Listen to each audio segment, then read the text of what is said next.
Welcome back, everybody. Today we're going to be diving deep into the idea of strength. Strength. But not, your typical, how much can you bench press kind of strengths. Yeah. We're going to be looking at it through the lens of... A very unique lens. Yeah.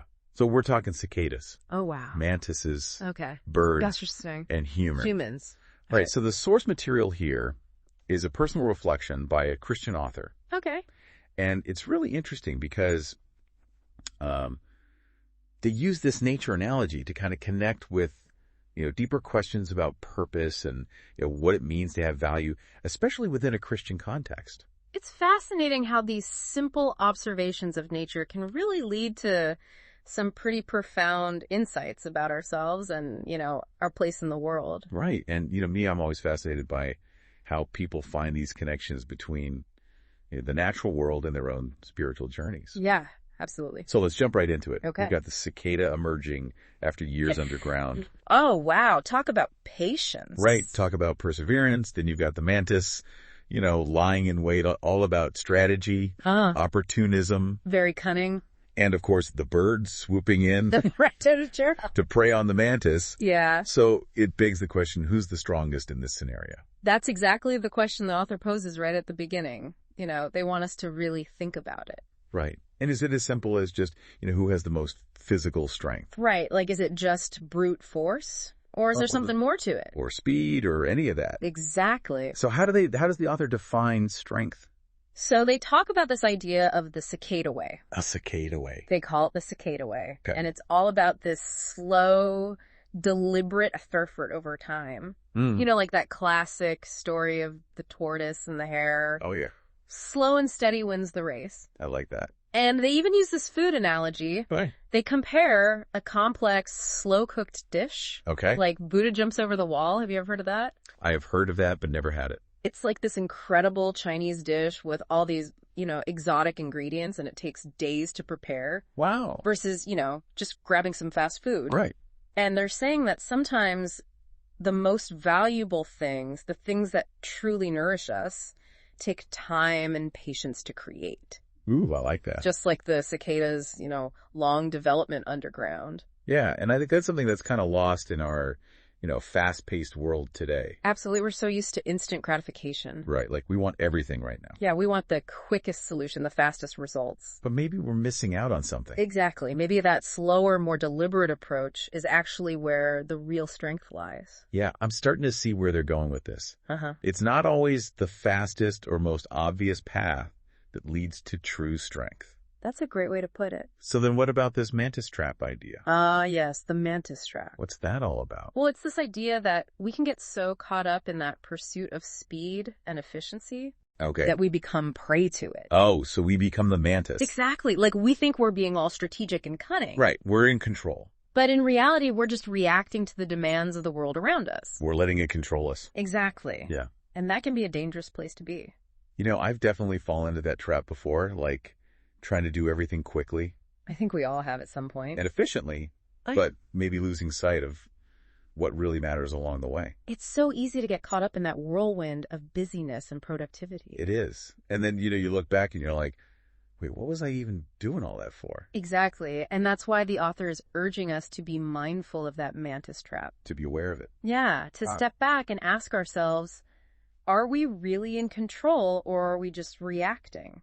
So if the cicada represents this, slow and steady kind of strength, right, where do humans fit into all of this?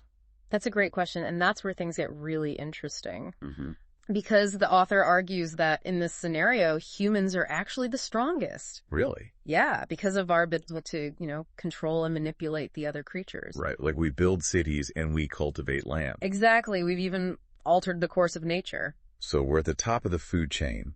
But does that automatically make us the strongest in every sense of the word? That's the question the author wants us to ponder. Okay, I'm intrigued. And to explore that further, they bring in a very powerful figure. Someone who, in the eyes of many, embodies the ultimate form of strength. Ooh. Jesus. Oh, wow. Okay, this is getting interesting. Right. Because if you think about it from a worldly perspective, right, Jesus didn't exactly choose a path of power and dominance. Not in the traditional sense. Exactly. So how do they reconcile that? Well, that's where the comparison between Jesus and the cicada becomes really fascinating. Okay. Because both of them might appear weak or unassuming on the surface. Yeah. But ultimately, their sacrifice creates something much greater than themselves. Wow, that's deep. Right. So how does the author connect this to their own personal experiences? Well, they talk about a turning point in their own life. Okay. They were going through a really difficult time, a car accident, struggling to achieve something represented by a certificate. A certificate? Yeah, they don't go into detail about what it was. Okay. But it was obviously very important to them, and they just felt lost, despairing. Right. And then in the midst of all that, they had what they call a XX awakening. XX awakening. Hmm. They don't really explain what that is. No, they don't. But you can kind of glean from the context that it was a pretty profound shift in their worldview. Yeah, it sounds like it. And this experience really led them to value the cicada way. Okay. This idea of embracing perseverance, patience, and ultimately the power of sacrifice. So they're connecting their personal journey to the story of Jesus. Exactly. Who, despite his immense power, chose a path of humility and sacrifice. Yeah. And they're suggesting that we can find a similar kind of strength by embracing those same values. Yeah. That's a really insightful way to put it. I mean, it's really making me think about, my own life and the choices I make. And the author goes on to illustrate this idea further through the example of missionaries. Missionaries. People who leave behind their comfort and security to serve a greater purpose. Right. Often facing incredible challenges and hardships along the way. And they do it willingly. Exactly. It's that unwavering commitment to something bigger than themselves. That's powerful. And it really highlights the idea that true strength isn't always, loud or flashy. Right. Sometimes it's about that quiet, unwavering commitment. Yeah. The kind of strength that perseveres even in the face of adversity. Exactly. And, it's interesting because the author's daughter makes a really astute observation about all of this. Oh, yeah. What's that? She points out that each of the creatures in the analogy, the cicada, the mantis, the bird, they all have their own unique strengths. Right. It's not like one is inherently better than the other. Mm-hmm. It's about recognizing that diversity. Exactly. And appreciating how those different strengths can all work together. Just like in an ecosystem. Yeah. Like we don't all have to be the bird all the time. Exactly. We need the cicadas, we need the mantises to create that balance. So how do we apply all of this to our own lives? That's the million-dollar question, isn't it? It is. And while the author doesn't give us a step-by-step guide, I think the key takeaway is the importance of self-reflection. Okay. It's about taking the time to ask ourselves, what are our strengths? What are my unique strengths? What do I truly value? Yeah. And how can I use those strengths to contribute to something bigger than myself? So it's not about, trying to force ourselves into a mold. No. Or comparing ourselves to others. Right. It's about finding our own unique purpose. And living that out authentically. Exactly. I like that. And remember, the author's journey wasn't a straight line either. Oh, yeah, that's true. They went through hardship. They struggled. They had to redefine their understanding of strength. Exactly. It's a process. Right. And it's okay if our journey isn't perfect. Or if we stumble along the way. What matters is that we keep striving, keep growing. Yeah, keep seeking those deeper levels of strength. Exactly. And I think the author leaves us with a really beautiful image to reflect on. Oh. They remind us that even the seemingly weak cicada, through its sacrifice, plays a vital role in the ecosystem. Oh, I see.